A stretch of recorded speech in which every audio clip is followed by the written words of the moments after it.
തൊടുപുഴയ്ക്കടുത്ത് തൊമ്മൻകുത്തിലെ നാരങ്ങാനം പ്രദേശത്ത് കൈവശ ഭൂമിയിൽ സ്ഥാപിച്ചിരുന്ന കുരിശു തകർക്കുകയും വലിയ നോമ്പാചരണത്തിൻ്റെ ഭാഗമായി വിശ്വാസികൾ നടത്തിയ കുരിശിൻ്റെ വഴി തടയുകയും ചെയ്ത സംഭവത്തിൽ ക്രിസ്തുമത വിശ്വാസികൾക്കുള്ള ശക്തമായ പ്രതിഷേധം മുഖ്യമന്ത്രി ജില്ല സന്ദർശിച്ചപ്പോൾ അദ്ദേഹത്തെ നേരിട്ടറിയിക്കുകയുണ്ടായി.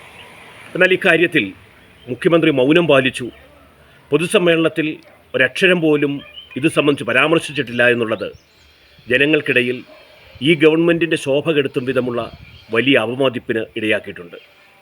സംഭവസ്ഥലം സന്ദർശിച്ച പാർട്ടിയുടെ ജില്ലാ സെക്രട്ടറി പ്രദേശവാസികളുമായി സംസാരിക്കുകയും ജനങ്ങളുടെ പ്രതിഷേധം മനസ്സിലാക്കുകയും കുറ്റക്കാരായ ഉദ്യോഗസ്ഥർക്കെതിരെ രൂക്ഷമായ പരാമർശങ്ങൾ നടത്തുകയും ചെയ്തതാണ്.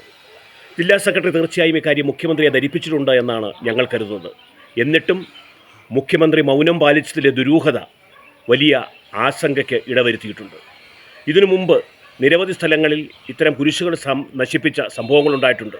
പ്രത്യേകിച്ച് പാപ്പാത്തിച്ചോലയിലെ കുരിശ് നശിപ്പിച്ചപ്പോൾ മുഖ്യമന്ത്രി അതിശക്തമായ പ്രതിഷേധം രേഖപ്പെടുത്തിയതാണ്.